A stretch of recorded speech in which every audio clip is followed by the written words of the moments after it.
নমস্কার বন্ধুরা, আরও একবার তোমাদেরকে আমার নতুন ব্লগে জানাই অনেক অনেক ওয়েলকাম। আর এই যে সৃজনের 1 মাস পূর্ণ হওয়াতে প্রথম ওকে নিয়ে বাইরে বেরিয়েছিলাম মা বিপত্তারিণীর কাছে পুজো দিতে।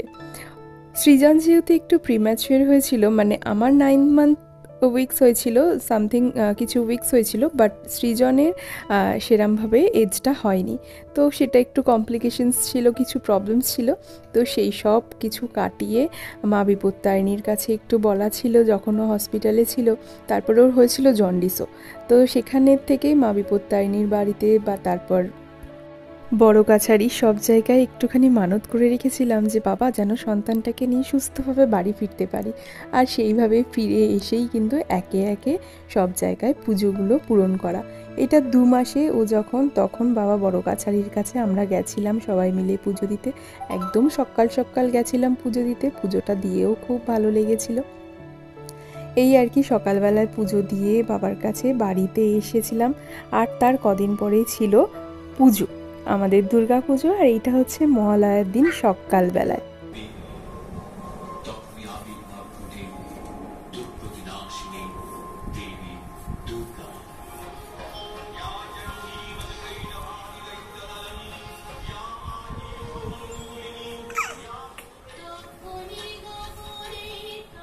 এই যে আমি, আর এই যে আমার কোলে ঘুমিয়ে আমার লাড্ডু গোপাল। আমাদের প্রথম বছর দুর্গা পুজো একসাথে। কি মজা বাবা, কি মজা! সত্যি এই অনুভূতিটা না বলে বোঝানো বড় মুশকিল। খুব আনন্দ হচ্ছে।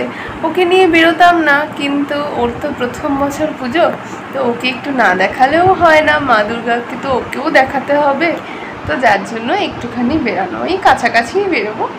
তো এই আর কি, খুব মজা হচ্ছে, একটা মনে অনেকটা আনন্দ নিয়ে। এই যে আমি আর আমার সোনাই দুজনে মিলে যাচ্ছি ঠাকুর দেখতে, সাথে ফ্যামিলির অনেকেই আছে। তো এই আর কি, চলো বেরিয়ে পড়ি।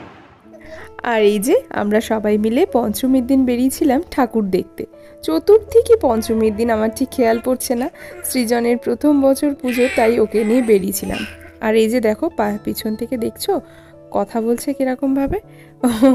এখন এরমভাবেই সবসময় কথা বলে। যাই হোক, এই যে এখন দাদার কোলে সৃজনবাবু আর আমরা সবাই একে একে বাড়ির কাছে পিঠে যেসব ঠাকুরগুলো হয়েছিল সেগুলোই দেখতে বেরিয়েছিলাম।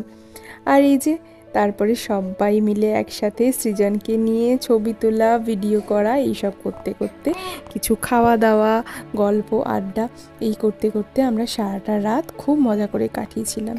কিন্তু তখনও জানতাম না এই যে মজাগুলো শেষে আসবে কিছু খারাপ সময়। সেই খারাপ সময়টা কি সেটা তোমরা পরের ভিডিওতেই জানতে পারবে। যাই হোক, এখন চলো দেখি প্যান্ডেলগুলো। আর এই যে সব একে একে প্যান্ডেলগুলো দেখে এখানে সব আমরা ছবি তুলছিলাম, কিছু ফটো সেশন। এই যে ঠাম্মির কোলে সৃজন। সত্যি দিনগুলো কত তাড়াতাড়ি চলে যাচ্ছে, দিনগুলো কত তাড়াতাড়ি পার হয়ে যাচ্ছে। আর এই যে বাবার কোলে, মায়ের কোলে, সবার কোলে কোলে ঘুরু ঘুরু করে সৃজন। আর এই যে দাদা ভাইয়ের কোলে, দাদা ভাইয়ের দিদি ভাইদের কোলে সৃজনবাবুকে তখন মনে হতো একদম ছোট্ট বেবি। আর এই যে সবাই মিলে আমরা এক ফ্রেমে বন্দি হয়ে রয়েছি। সত্যি এই মুহূর্তগুলো যেন সারা জীবন আমরা ধরে রাখতে পারি। আর এই যে কাকায়ের কোলে সব সময় আমরা সৃজনকে নিয়ে খুব হাসি খুশিভাবে ঠাকুর দেখতে দেখতে লাস্ট দশমীর দিন আমরা বেরিয়েছিলাম ঠাকুর দেখতে।